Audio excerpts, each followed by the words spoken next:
Vous l'avez dit, la défense, l'énergie, c'est stratégique. L'alimentation, c'est stratégique. Je ne suis pas aveugle. Je comprends l'enjeu géopolitique, je comprends les enjeux économiques. Mais il n'en reste pas moins que le Mercosur, au niveau de l'agriculture, il est déséquilibré. C'est pour ça que la Belgique s'est abstenue et que ce n'était pas un non. Parce que vous dites que ça contribue au non. Mais en fait, c'était une abstention, ce n'était pas un refus. Alors, c'est un non tacite, parce que donc, le gouvernement wallon disait non, il dit toujours non.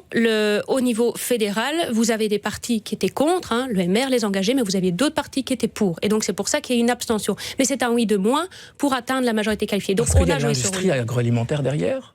Qu'est-ce qui, en Belgique, pourrait nous amener à dire « bah oui, ça peut être une opportunité ». Alors, en effet, il y a des enjeux économiques, ça avait un intérêt pour d'autres secteurs, mais pas pour l'agriculture. Et à un moment donné, on a perdu notre autonomie énergétique en Union européenne. On a perdu notre autonomie de la défense. Est-ce qu'on veut perdre notre autonomie alimentaire ? Ces chiffres que je vous donne pour le secteur du sucre, enfin, je veux dire, on a toutes ces discussions sur le sucre et on sait qu'on va en manger moins, on apprend aux enfants à manger moins de sucre, mais le sucre qu'on va manger demain, on veut qu'il soit sud-américain ou européen. Quand vous avez déjà 20 usines depuis 2017 qui ferment, oui, vous avez un secteur économique qui est touché par le Mercosur, qui est mis en danger, et c'est justement un secteur qui contribue à notre autonomie alimentaire, à la qualité de l'alimentation du citoyen.